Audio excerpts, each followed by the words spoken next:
Bentar. Baik. Bismillahirrahmanirrahim. Assalamualaikum warahmatullahi wabarakatuh. Waalaikumsalam. Waalaikumsalam warahmatullahi wabarakatuh. Salam sehat, salam sejahtera bagi kita semua. Pada kali ini kita Waalaikumsalam warahmatullahi wabarakatuh. tentang pendidikan ilmu sosial, manakala pada pertemuan kali ini kita akan sama-sama berdiskusi tentang tujuan dari pembelajaran IPS. Ya. Saya izin presentasi. Sebelum saya melanjutkan, apakah suara dan gambar dapat diterima dengan baik? Ada Pak, sudah. Oke ya, dapat jelas ya, lihatnya dengan baik. Oke. Nah, kita pertama-tama kita coba gali bahwa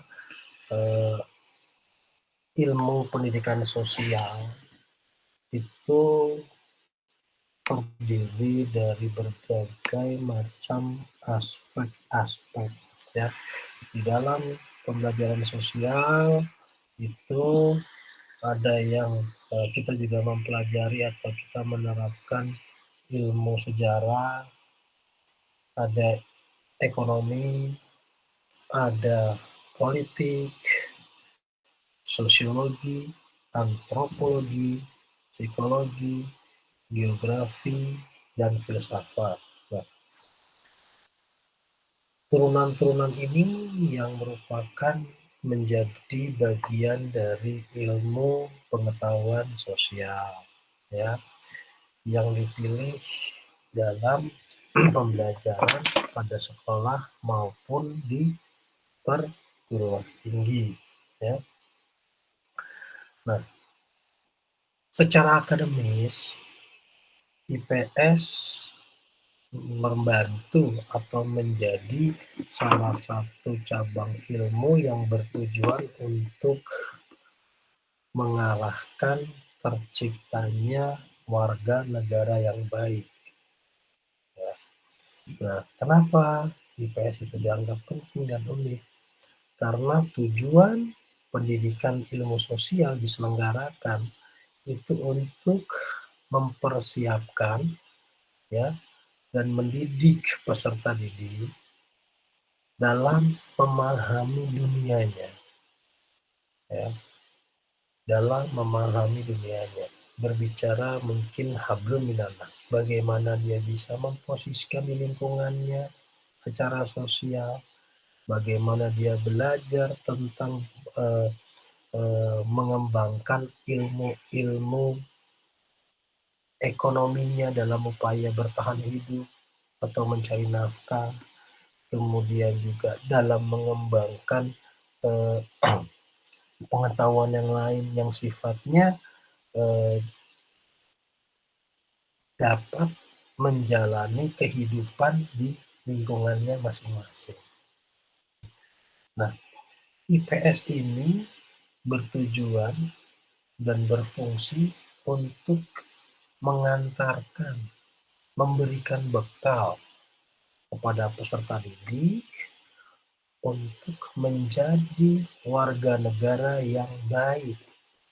Ya, tentunya bukan hanya baik, tetapi aktif. Kalau sekedar baik, kita diam aja baik, tidak melakukan tindak kejahatan atau melakukan aktivitas-aktivitas yang merugikan orang lain, itu sudah baik. Tetapi kalau tidak didukung dengan keaktifan, maka kehidupan kita akan monoton, akan secara regulari berjalan seperti itu saja. Maka perlunya IPS memiliki fungsi dan tujuan untuk mengantarkan peserta didik menjadi warga negara yang aktif. Begitu. Nah, fungsi IPS dinyatakan dalam kurikulum ya secara definisi ya, bahwa mengembangkan kemampuan dan berpikir rasional. Berpikir rasional, menggunakan akal dan pikiran. Tentang apa? Tentang gejala-gejala sosial. Jadi bagaimana IPS ini memiliki tujuan untuk mengembangkan kemampuan berpikir rasional tentang gejala-gejala sosial. Contoh, ya, pada saat dulu kita selalu diajarkan bahwa ketika ingin makan, sebelum makan, kita selalu diajarkan oleh orang tua kita, oleh guru-guru kita, agar apa? Membaca doa, berdoa sebelum makan. Tapi faktanya sekarang banyak ditemukan anak-anak kita sebelum makan berdoa atau update status, Bu Mela. Atau selfie dulu. Enggak, Pak. Dan kebanyakan makannya tuh sambil jalan, sambil Sambil jalan. gitu deh, ngobrol. Tapi sebelum makan itu kan pasti kita diajarkan untuk berdoa kan? Iya. Gitu. Hasan mau makan di foto dulu status tuh. Makan seafood, tahu gitu. Nah ini kan kita harus coba kontrol bagaimana kita mengontrol kemampuan berpikir tentang gejala-gejala sosial. Apakah itu dapat dianggap sebuah suatu aktivitas yang masih dianggap baik, ya kan? Kemudian juga misalkan kemampuan berpikir rasional pada saat seperti ini COVID-19, ya, menggunakan masker atau berkerumun. Nah ini kan perlu kemampuan berpikir yang rasional. Jangan mentang-mentang bahasanya gitu ya. Anak muda dengan kondisi stamina yang prima dianggap lebih kuat daya tahan atau imunnya sehingga bebas nih anak-anak muda kongko-kongko di angkringan umpama kan begitu loh, atau di kafe beberapa saat yang lalu atau melakukan kerumunan. Ini kan kita juga harus mengajarkan bahwa dengan kondisi seperti ini ada gejala-gejala sosial yang harus kita arahkan ke anak-anak. Dalam rangka apa? Dalam rangka membuat tadi menjadi warga negara yang aktif, bukan hanya baik. Gitu loh. Aktif apa? Berperan aktif dalam rangka memutus mata rantai COVID-19 gitu. Atau dalam rangka menjaga lingkungan kita dari peningkatan penyebaran virus COVID-19. Nah ini bagian dari fungsi IPS. Masyarakat Indonesia baik masa lalu masa kini. Jadi kita juga mempelajari pola-pola itu. Ya. Nah kemudian fungsi dari IPS juga dapat mendorong anak didik untuk berpartisipasi dalam kehidupan dunia. Gitu. Dalam ikut serta menjaga perdamaian dunia. Sebetulnya bukan hanya dunia ya, itu terlalu jauh.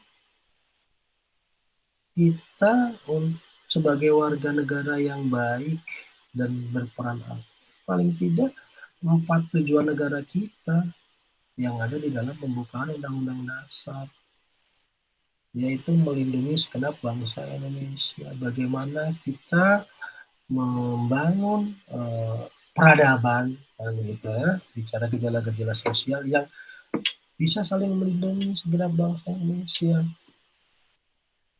Memiliki pola pikir bagaimana generasi-generasi kita memiliki mindset yang memajukan kesejahteraan umum, berbicara kepentingan umum. Gitu. berbicara negara, kepentingan negara. Bagaimana peserta didik kita manakala nanti sudah terjun langsung di masyarakat, memiliki pola pikir mencerdaskan kehidupan bangsa seperti yang teman-teman lakukan sekarang. Gitu ya.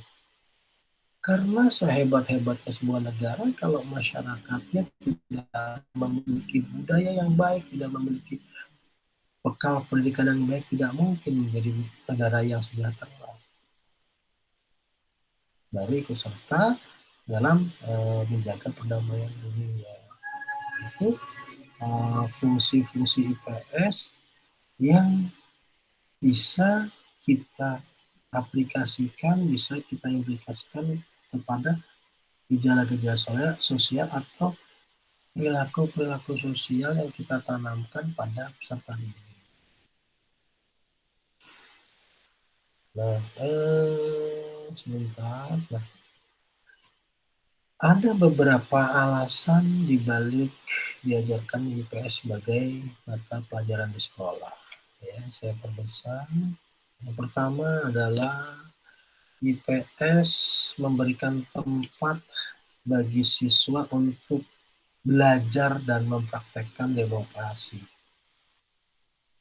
Ya, karena tidak menutup kemungkinan di dalamnya tadi ada hukum, ada sejarah, ada geografi, ada antropologi, psikologi, dan lain sebagainya. Ini memaksa adanya saluran-saluran untuk berdiskusi. Bagaimana kita saling berdiskusi tentang karakteristik suku bangsa kita. Ya, ini secara tidak langsung memberikan kesempatan untuk belajar mempraktekkan demokrasi. Bagaimana menghargai pendapat orang, bagaimana memahami sikap orang, bagaimana menggali dan mempertimbangkan kondisi sekitar dalam rangka mencari atau mengambil kebijakan. Nah, kemudian IPS dirancang untuk membantu siswa dalam menjelaskan dunianya. Kenapa dikatakan membantu siswa menjelaskan dunianya? Karena hanya dengan IPS kita bisa melakukan penelitian lebih jauh terkait dengan perilaku manusia, psikologi sosial. Memang metode menghitungnya manakala metode itu menggunakan survei dengan angka-angka, tetapi untuk membahas problematika sosial itu akan membantu menjelaskan persoalan dan menjelaskan dunia siswa. Contoh, kita di SMP atau SMA terkadang ada guru BK, ya, bimbingan dan karir. Itu untuk menjelaskan bagaimana proyeksi karir, bagaimana pembimbingan karir dalam rangka memilih jurusan di perkuliahan. Itu kan bisa menjelaskan bagaimana siswa itu melihat dan menatap dunianya di masa yang akan datang. Dengan bantuan ilmu sosial atau psikologi. Kita belajar psikologi pendidikan, kita belajar psikologi sosial, kita belajar karakteristik siswa, sehingga mengajar anak-anak di satu sekolah SMP pun kita harus memiliki berbagai macam metode. Ada anak yang biasa-biasa saja, ada anak yang tidak dengan masalah, ada anak yang memiliki masalah penyerta. Tidak bisa kita pukul rata. Seperti halnya di sini, ada yang bisa bekerja, kan begitu loh. Ada yang fokus, ada yang sedang di jalan. Ini kita dengan IPS diharapkan kita dapat membantu, minimal membantu menguraikan efektivitas pembelajaran di era pandemi. efektivitas pembelajaran menggunakan aplikasi online. Ada pengaruhnya. Pengaruhnya itu dipengaruhi oleh beberapa faktor. Misal sinyal, misal dipengaruhi oleh letak geografinya, dipengaruhi oleh waktu, gitu. Kan berbeda pembelajaran ini dilaksanakan di pagi hari dan di tengah malam. Nah, ini penelitian-penelitian hasil sosial studi itu bisa membantu untuk menjelaskan dunia peserta. Dan kemudian, nah, selain untuk menjelaskan dunianya, IPS ini sebagai sarana untuk mengembangkan diri. Bagaimana sih anak itu bisa membangkitkan motivasi?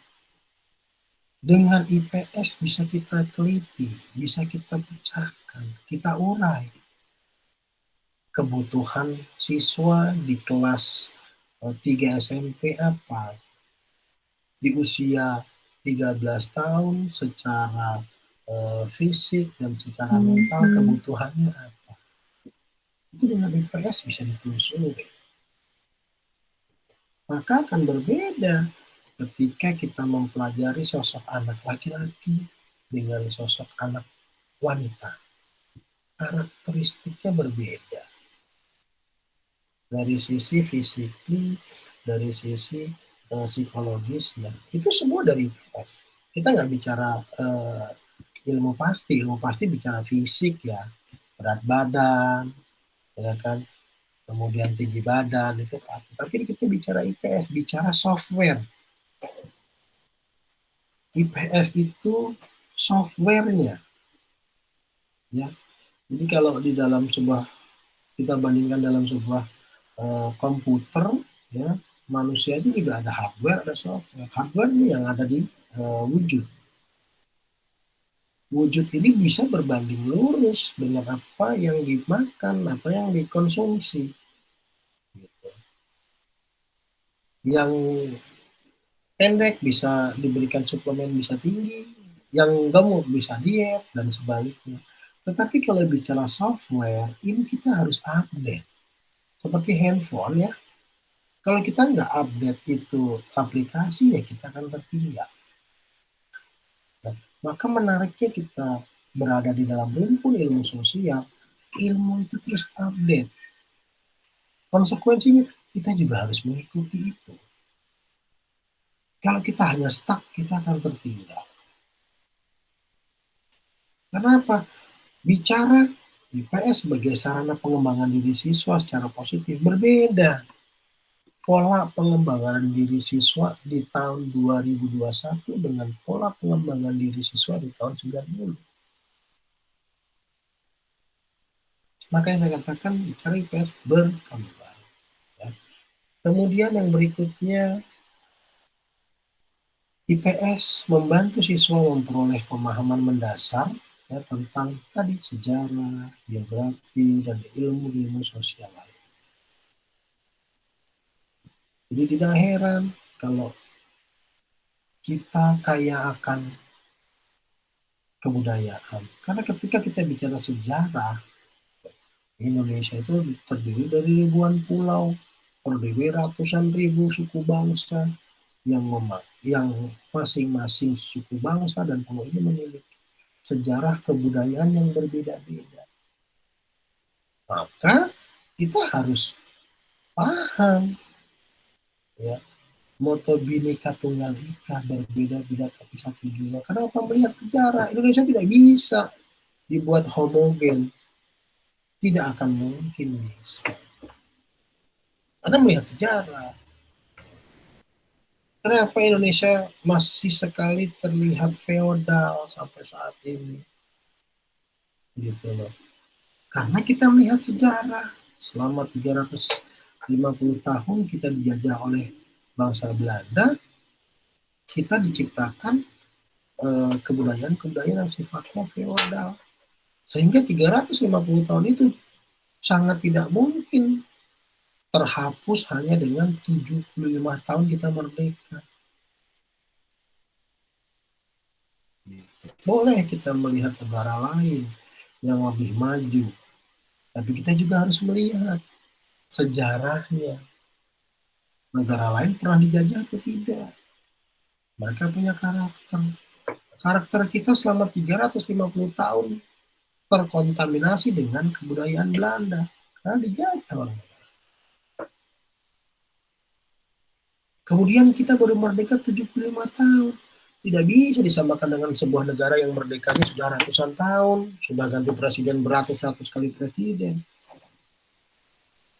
Maka ketika kita melihat ke atas, ya kita harus melihat kemampuan kita dan sejarah. Kenapa kita menjadi NKRI? Karena sejarah. Di tahun berapa? 1928. Tentang apa? Terbentuknya Budi Utomo, terjadinya Sumpah Pemuda, kan begitu.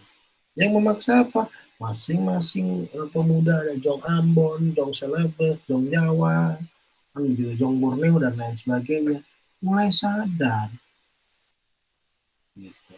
Mulai sadar perlunya persatuan dan kesatuan.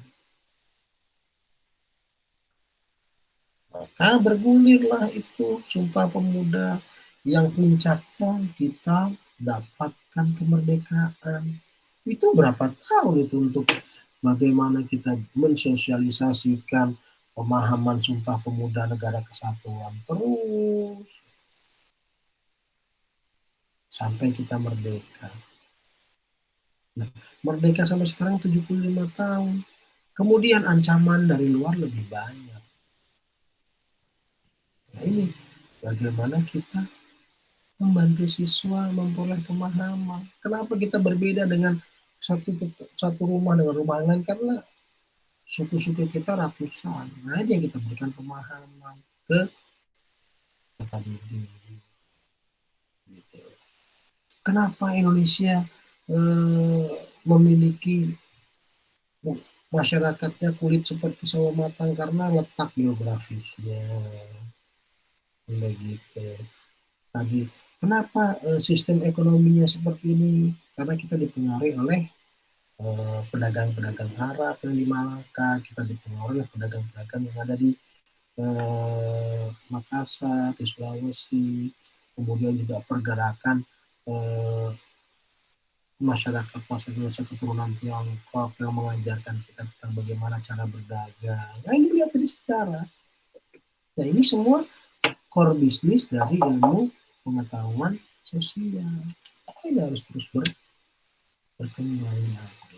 Ya. Nah, IPS juga meningkatkan kepekaan. Tadi ketika kita bicara bagaimana membantu menjelaskan dunianya, kemudian bagaimana mengembangkan diri secara positif, bagaimana meroleh pemahaman mendasar tentang IPS, sehingga diharapkan dengan mempelajari ilmu-ilmu sosial ini, peserta didik peka. Oh, kita harus saling membantu saudara-saudara kita yang kurang mampu. Karena siapa lagi yang membantu kalau bukan kita? Siapa lagi yang melindungi segenap bangsa Indonesia kalau bukan bangsa Indonesianya sendiri? Itu akan meningkatkan kepekaan siswa. Siapa lagi yang memajukan kesejahteraan umum kalau bukan rakyat Indonesia? Kalau bukan bangsa Indonesia. Kita mengharapkan Timur Leste datang ke sini atau Tiongkok datang ke sini tidak. Karena di tujuan kita adalah di tempat. Tidak mungkin orang lain. Maka dengan ada pendidikan kewarganegaraan, ada pendidikan geografi, ada ilmu hukum, itu kita merangkum semua sehingga kepekaan siswa terhadap masalah-masalah sosial ini dapat diupdate.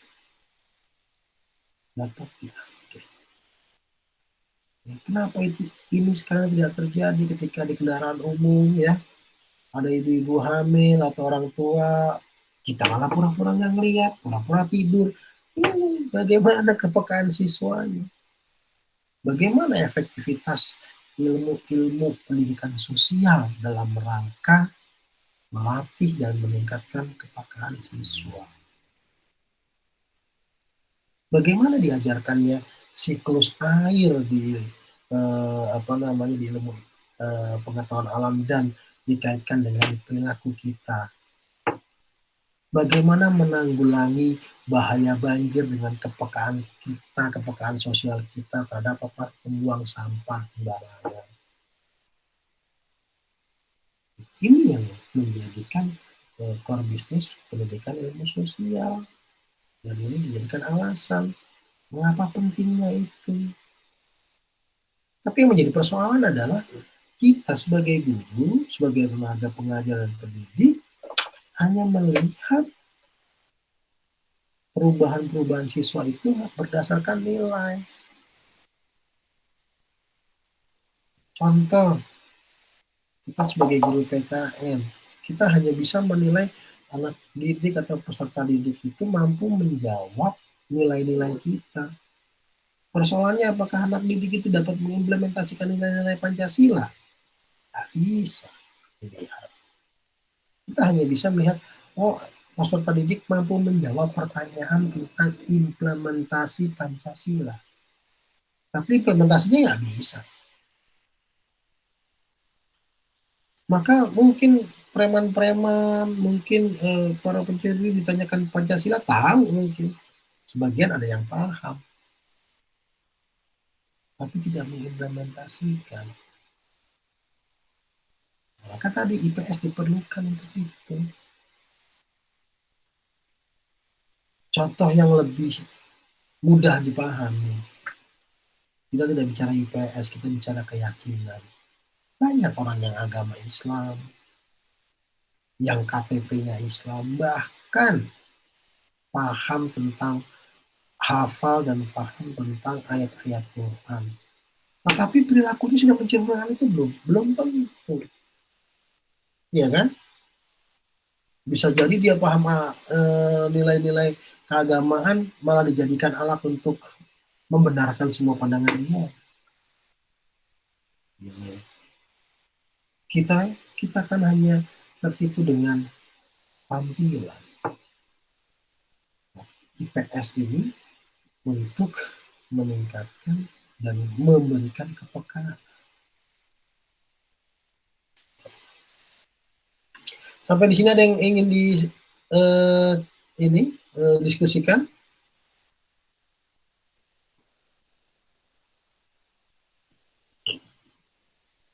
Nah, tujuan IPS adalah bagaimana memperkenalkan konsep-konsep yang berkaitan dengan kehidupan masyarakat dan lingkungannya. Misalkan suku Baduy, dia diperkenalkan dengan konsep-konsep kehidupan masyarakat dan lingkungannya. Suku Jawa diperkenalkan nilai-nilai kejawaannya.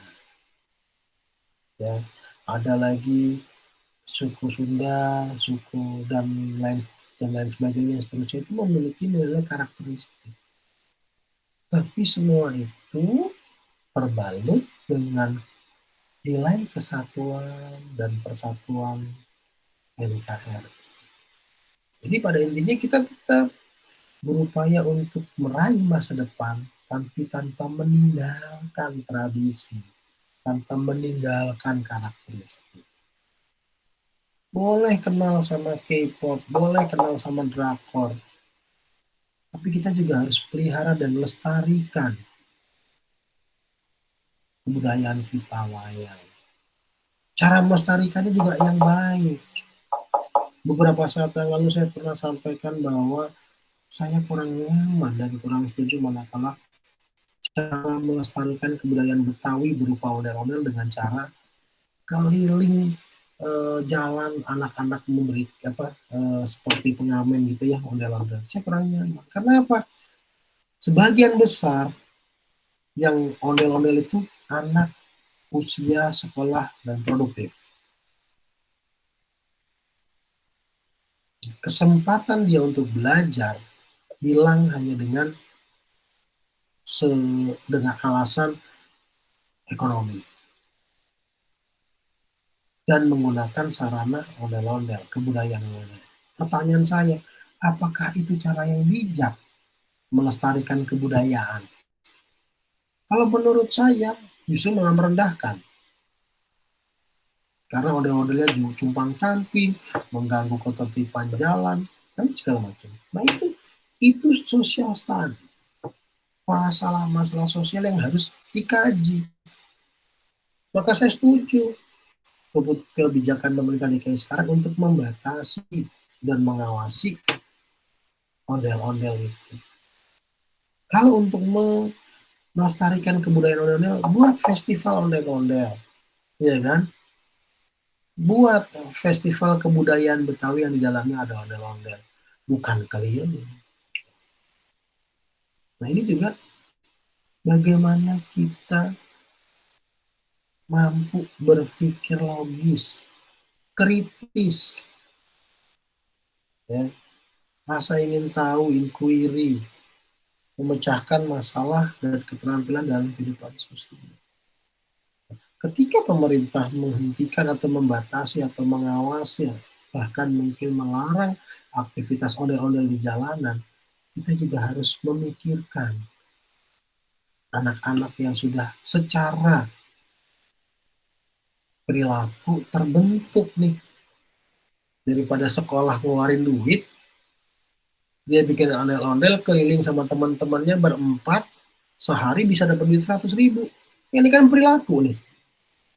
Perilaku sosial yang kita harus benahi. Nah ini bagian dari ilmu sosial. Kemudian untuk memiliki komitmen, kesadaran terhadap nilai-nilai sosial dan kemanusiaan.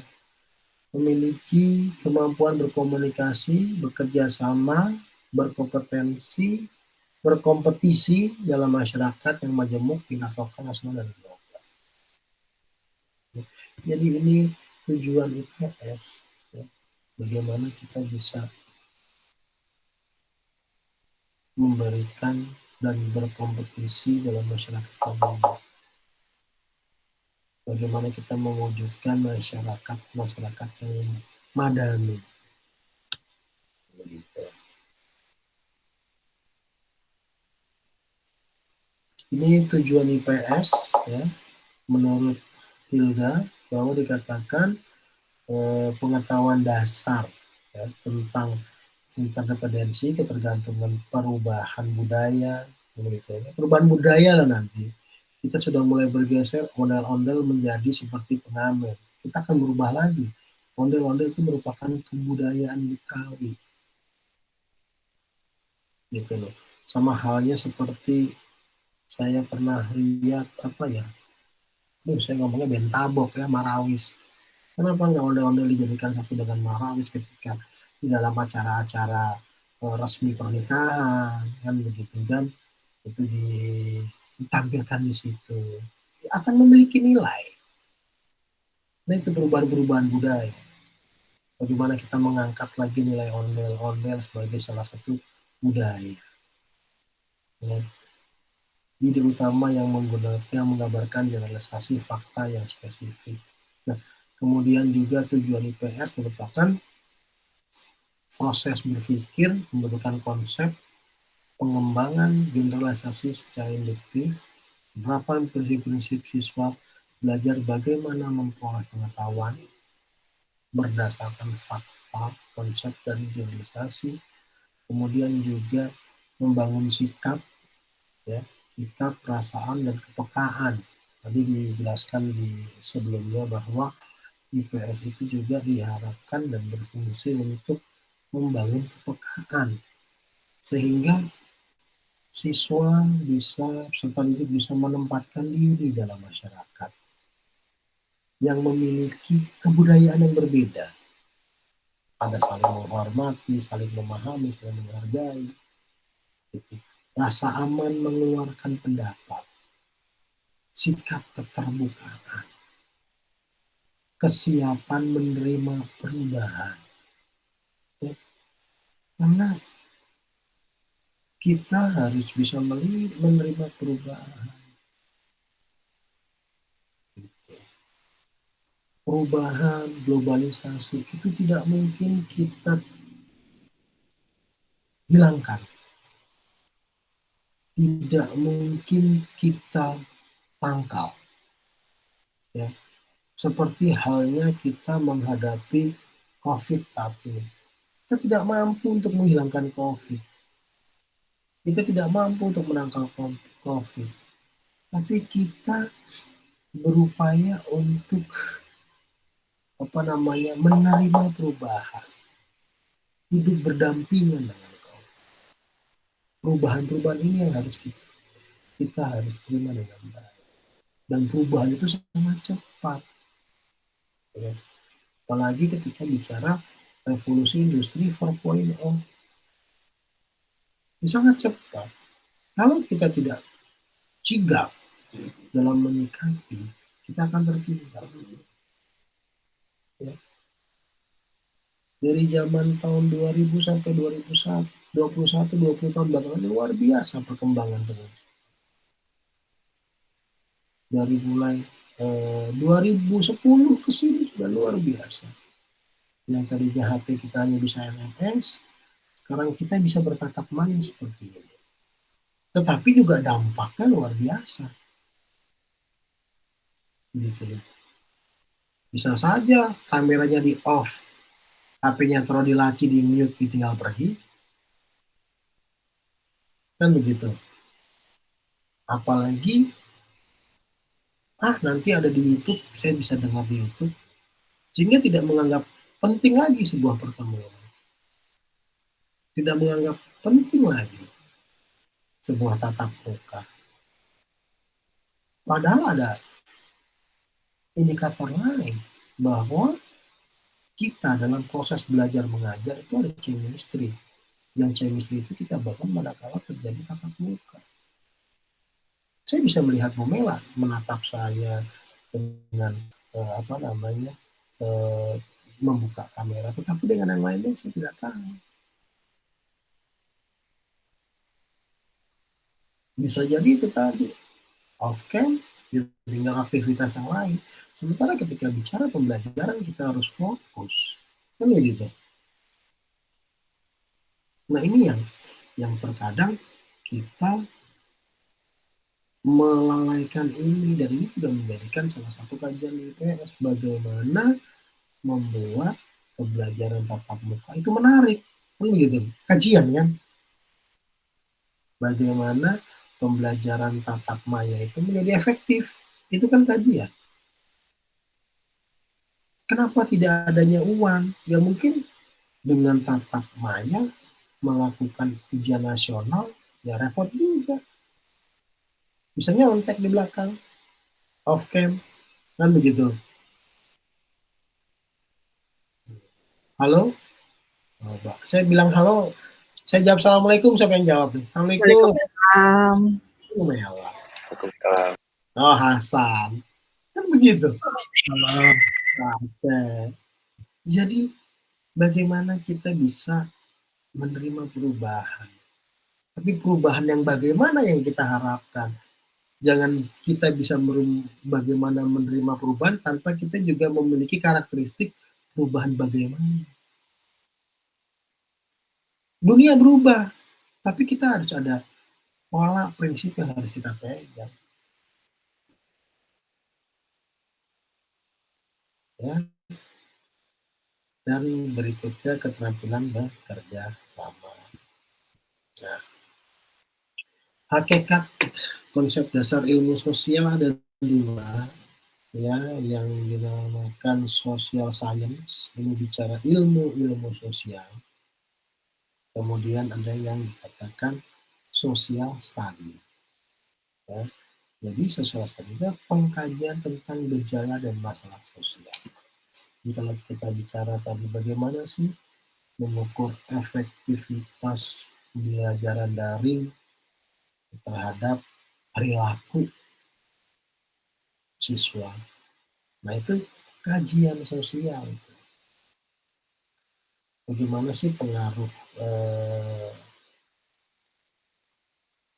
pembelajaran daring terhadap sikap siswa tadi. Bicara social science, ya kan, adalah disiplin ilmu. Kita belajar tentang ilmu hukum, ya kita menjelaskan aspek-aspek hukum, pendekatan disiplinnya, berupa teori-teori yang dipelajari. Pengembangannya pun ya berdasarkan disiplin ilmu tersebut. Nanti ada hukum agraria, ada hukum perkawinan, pernikahan, ada hukum ekonomi, dan lain sebagainya. Tapi pada satu core bisnis ilmu hukum. Nah, ketika bicara kajian, katakan social studies, ini berbagai macam. Misalkan kita akan mengkaji tentang efektivitas pelaksanaan UAN, begitu kan? Menggunakan media daring. Kita banyak tuh social study, manakala kajiannya di ruang lingkup itu kita bisa menggunakan dari hukumnya, kebijakan, dari sisi psikologinya, bagaimana kalau kita menggunakan UAN untuk menggunakan daring itu mempengaruhi psikologi peserta didik atau tidak. Dari sisi ekonomisnya, menggunakan daring itu diperlukan pembangunan sarana dan prasarana tidak di sekolah, internetnya harus berapa megabyte, kan begitu. Dari sisi ekonomi, dari sisi teknologinya juga, aplikasinya seperti apa untuk mendukung ujian akhir nasional. Nah, itu social studies, kajian yang bisa kita kupas dengan pisau pendekatan ilmu yang banyak. Kalau social science kita bicara disiplin ilmu, ya tadi kita menurunkan hukum. Kita hanya ngupasnya pakai pisau hukum. Turunannya bisa hasilnya tadi hukum agraria, hukum perkawinan, hukum perdagangan, dan lain sebagainya. Dan ketika bicara social studies, banyak. Gitu loh. Atau mungkin pembelajaran daring dinilai dari sudut pandang agama, halal atau haram, kita nggak tahu. Kan umpamanya gitu. Dari sisi ekonomi, dari sisi teknologi, dari sisi psikologi, kan gitu. Sehingga social study ini digunakan sebagai pengembangan materi yang ditambahkan dengan aspek psikologis pedagogi. Gitu, ya. Nilai-nilai yang dikembangkan dalam pembelajaran ilmu sosial, yang pertama kita harus memiliki nilai edukatif. Itu dalam pembelajaran harus memiliki edukatif. Kita harus memiliki nilai praktis, ya. Apa yang kita ajarkan di dalam ilmu sosial harus memiliki nilai praktis. Perkataan pembelajaran dan pendidikan akan lebih bermakna ketika ada nilai praktis. Pembelajaran ilmu tidak lepas dari pengalaman sehari-hari. Nilai praktisnya itu kita ambil justru malah pengalaman kehidupan sehari-hari. Kemudian ada nilai teoritis, ya. Bagaimana kita bisa mengajarkan, mendorong untuk mengetahui kenyataan melalui kemampuan menyelidiki dan meneliti. Yang berikutnya nilai filsafat. Bagaimana belajar IPS itu mengembangkan kesadaran selaku anggota masyarakat sekaligus peran individu dan memiliki nilai kebutuhan, memberikan landasan bagi pemahaman dan pengembangan nilai ketohanan menjadi dasar moralitas. Baik, sampai di sini ada yang bisa kita diskusikan bersama. Ada yang ingin ditanyakan mungkin? Halo? Halo, Pak. Ya, silakan. Ini Pak, boleh nanya Pak? Ya, silakan. Tadi kan di awal bahwa pendidikan IPS itu kan berisikan aspek-aspek ilmu. Salah satunya yang ingin saya tanyakan adalah aspek ilmu psikologi. Apakah ada kaitannya dengan, maksudnya bagaimana perkembangan peserta didik atau bagaimana Pak, mungkin bisa dijelaskan? Baik. Itu aja Pak, terima kasih. Tadi bicara IPS itu kan kalau saya gambarkan bagaimana kita mempelajari hablum minanas, ya. Bagaimana kita mempelajari hubungan kita manusia dengan manusia, manusia dengan lingkungan. Lingkungan ini kan ada banyak juga. Lingkungan sosial, lingkungan alam. Manusia ini dipengaruhi oleh berbagai macam aspek-aspek indikator tersebut. Itu manakala dipelajari, dikaitkan, dan disinkronisasikan dengan psikologi perkembangan akan memiliki sebuah teori yang berbeda-beda. Saya katakan tadi, karakteristik peserta di kota dan di desa secara psikologis ini berbeda.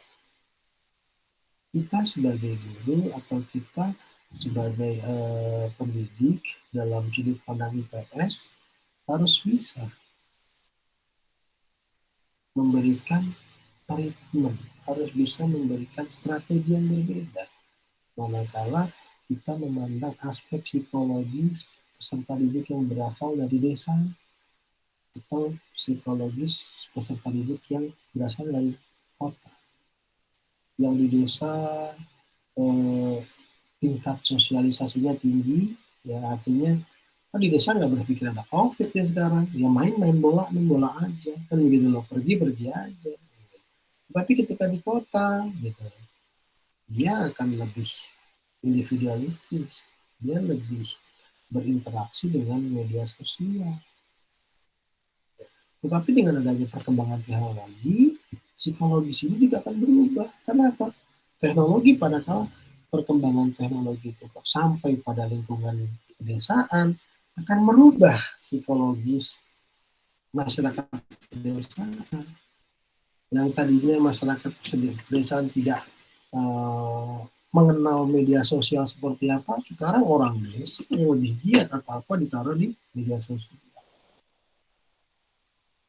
Jadi memang kaitannya ketika bicara pengetahuan sosial luas, karena kita mengkaitkan bagaimana interaksi manusia dengan manusia, manusia dengan makhluk lain, manusia dengan alam dan sekitarnya. Itu ketika kita bicara social studies, kita menggabungkan aspek-aspek itu. Baik, Bu Mela. Ya, makasih Pak, udah cukup jelas. Ya, makasih. Ada lagi yang ingin disampaikan? Ya Pak. Ya, silakan. Berkaitan dengan pertemuan yang lalu, Bapak menyampaikan di YouTube, di situ saya lihat ada mengenai profesionalitas guru ya Pak. Ya. Nah, ini juga merupakan suatu apa ya Pak, di satu sisi guru dituntut untuk profesional, namun di sisi lain kadangkala hak-haknya ini tidak terpenuhi gitu Pak. Nah, ini bukan curhat Pak ya. Jadi kadangkala satu sisi guru dituntut untuk profesional, tapi hak-haknya ini tidak terpenuhi, khususnya guru honorer Pak ya. Kalau berbicara guru PNS apalagi di DKI, wah itu sudah luar biasa terpenuhinya hak-haknya, luar biasa besarnya. Maka wajar kalau mereka bisa profesional gitu ya. Dan kalau nggak profesional juga ya merupakan hal yang tidak wajar gitu. Nah, kemudian ketika guru belum terpenuhi hak-haknya Pak, ya kadang-kala juga nyambi-nyambi nih Pak guru. Ya, ada yang berjualan, ya, ada yang sambil mohon maaf, ada yang online juga. Artinya ketika di sekolah tidak terpenuhi, dia mencari di tempat yang lain. Nah, ketika sampai ke sekolah itu kadangkala tenaganya sisa-sisanya aja tuh Pak, ya, karena habis untuk mencari di luar. Nah, ini juga merupakan masalah juga sebetulnya ketika guru dituntut profesional. Nah, menurut Bapak, apakah jalan keluar bagi guru yang dituntut untuk profesional sedangkan di satu sisi dia belum terpenuhi, itu bagaimana Pak? Terima kasih. Baik, terima kasih Pak Acep, luar biasa. Pertanyaannya kita agak sedikit keluar dulu ya, tapi tidak apa-apa, ini kita sharing ya terkait dengan mungkin persoalan-persoalan yang ada di lapangan kan seperti itu. Jadi kalau saya menyikapi terkait kondisi pendidik kita saat ini, memang kemampuan pemerintah ya dalam merekrut guru ini kan ada kuota dan batasannya, gitu. Ya, pertama itu, sehingga bicara kesempatan, ya tidak semua guru-guru atau pendidik memiliki kesempatan yang sama, ya, bisa menjadi guru yang mungkin diangkat pegawai negeri, bahkan bersertifikasi guru. Gitu. Pertanyaannya kan apakah dalam rangka meningkatkan profesionalitas guru ini kita terdaftar dulu atau kita profesional dulu, kan begitu kan ya? Dan bagaimana juga kita menyikapi kondisi saat ini di kala penghasilan kita sebagai guru tidak bahasa saya tidak manusiawi kan gitu kan, tapi tidak semuanya ya kan gitu, tergantung kita menyikapi. Jadi saya coba menanggapi seperti ini Pak Acep ya. Kalau kita ingin beribadah atau kita ingin mendapatkan pasangan pada saat kita dulu pacaran ya, kan kita tidak melihat bagaimana beratnya pengorbanan kita, tetapi bagaimana kita memantaskan diri sebagai calon imam dari seorang wanita itu. Ini pun juga manakala kita ingin beribadah sholat, kita harus memantaskan diri dengan apa? Dengan melakukan wudhu, bersuci. Artinya apa? Kalau dari kacamata saya, ya, kita berupaya untuk selalu mengupgrade kompetensi kita, kemampuan kita, ya, tingkat maksimalitas ikhtiar kita. Gitu. Manakala kita sudah maksimal dan kita sudah berupaya untuk memantaskan itu. Kalau konteksnya rezeki ya, tadi kan bicara guru itu sisa-sisa harus berdagang dan lain sebagainya gitu kan.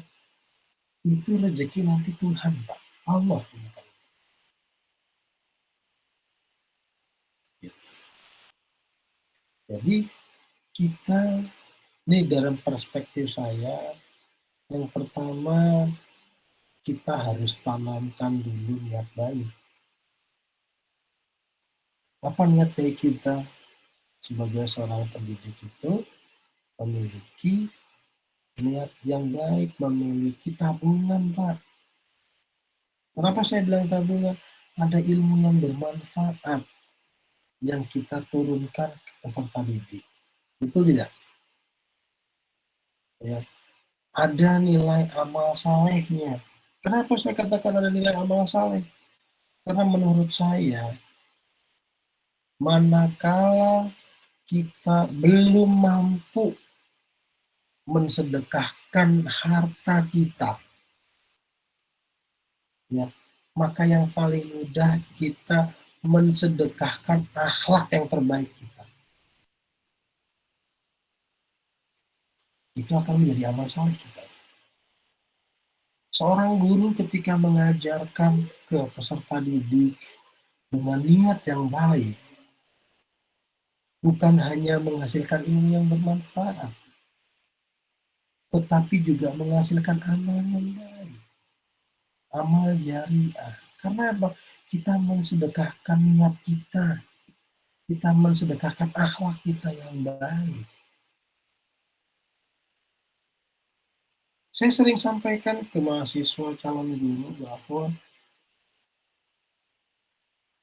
kita itu memiliki dua tabungan ketika kita mengajar. Ya, tabungan secara duniawi ialah honor kita, jangan dilihat nilainya. Tetapi tanpa kita sadari, dengan niat kita mengajar dengan tulus dan ikhlas, dengan ilmu kita yang insya Allah memberikan kebermanfaatan, itu transferannya ke akhirat, Pak. Setuju nggak? Nah, maka jangan dilihat. Gaji kita tuh 10 juta, Pak, per bulan.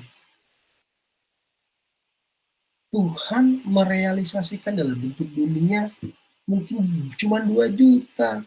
Tetapi di akhirat kita, Pak, berpikirnya ke situ.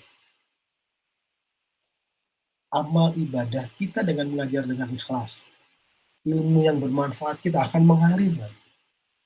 Ini sesuai dengan keyakinan saya sebagai seorang muslim. Maka kalau kita berangkat dari situ, kita akan menjalani profesi kita dengan baik, dengan ikhlas. Rezeki itu Tuhan jalannya dari mana datang. Memang mungkin ada upaya-upaya lain yang memang kita harus bekerja dengan ekstra, misalkan berjualan, misalkan kita ada bimbingan belajar. Tapi hakul yakin, manakala kita memiliki niat yang baik, ya, kemudian memiliki niat untuk memberikan kebermanfaatan, kemudian juga memiliki niat segala aktivitas mengajar kita memberikan nilai amal jariah, insya Allah, Pak, nggak ada yang sejarahnya guru itu mati kelaparan. Tidak ada. Itu pertama yang harus kita yakini. Yakin dulu. Kenapa sekarang ada motivator banyak? Kenapa? Kita harus yakin. Padahal kita gampang. Ketika kita untuk yakin, kita yakini keyakinan kepercayaan kita. Bahwa di setiap agama itu menyatakan kita harus yakin dulu. Betul tidak? Maka kalau kita sudah berpegang teguh bahwa oh iya, ketuhanan yang Maha Esa, berbicara ketuhanan itu harus yakin. Tuhan menciptakan kita plus dengan rezekinya. Tuhan mengamanahkan kita anak ada rezekinya. Hanya saja kita tidak sadar. Bicara rezeki itu hanya terlihat dari materi nominal. Kita bisa berkumpul melalui tatap maya ini, melihat teman-teman sehat walafiat, itu rezeki. Banyak orang yang di rumah sakit sehari menghabiskan ratusan juta. Kadang-kadang kita tidak pahami itu bahwa itu rezeki. Nah, yakin nggak ada sejarahnya guru itu mati kelaparan, dan tidak ada sejarahnya seorang pendidik itu tidak cukup. Ya, maka doa kita itu bukan banyak atau tidaknya rezeki atau uang. Doa kita adalah bagaimana Allah atau Tuhan itu mencukupi kebutuhan kita. Pak Acep berdoanya gajinya besar, sebulan 30 juta, 50 juta. Kebutuhannya sebulan 70 juta. Masih ngeluh atau bersyukur?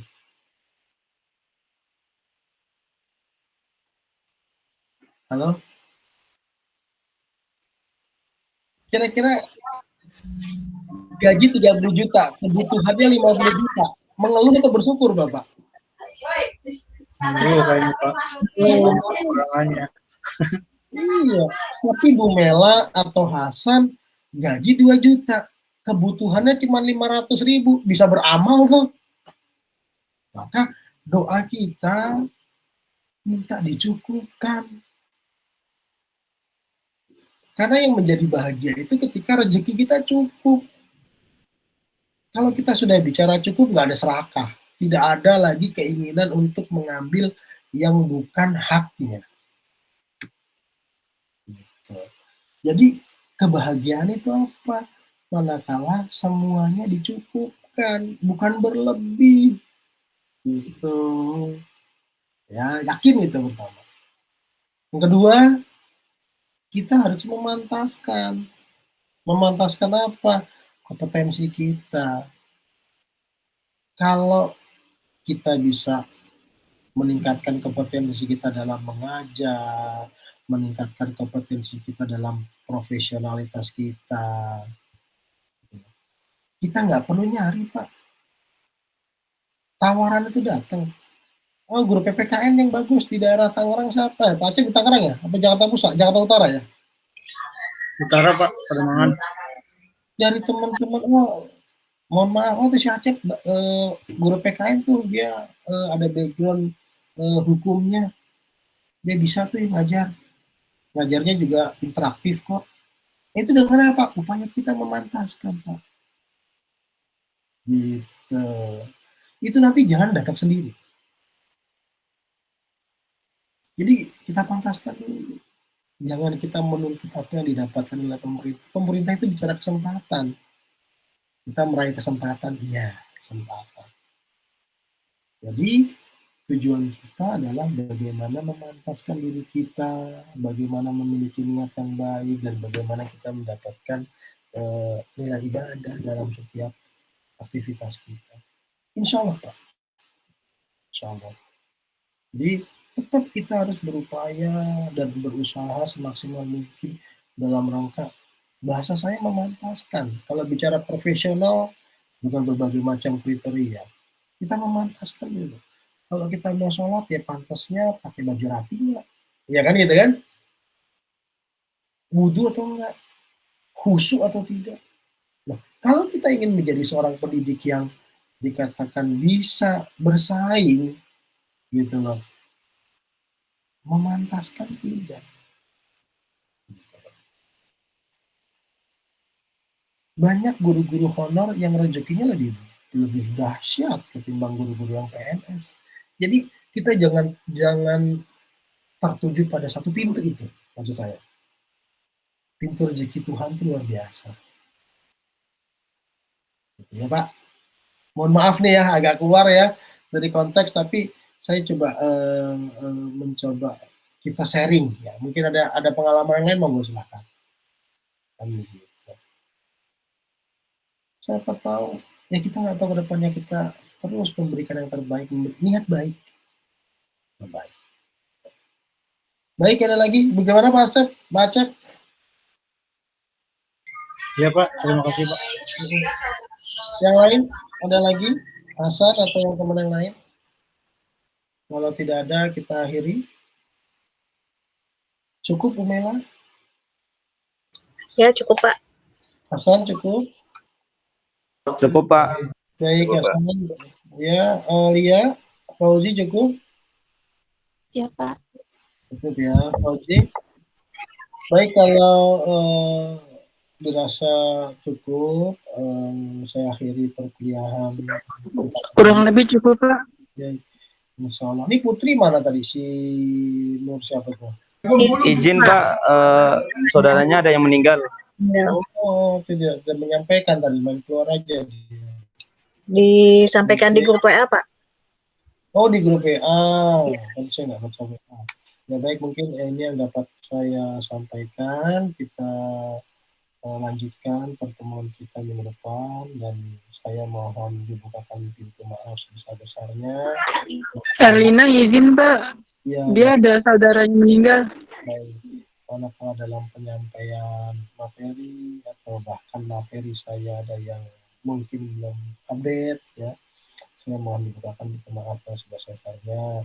Kemudian juga semoga pertemuan kita kali ini, perkuliahan kita ini dijadikan mendapatkan nilai ibadah dari Tuhan, dari Allah, sehingga Amin. yang kita lakukan pada siang ini bisa memberikan kebermanfaatan bagi kita dan bagi umat.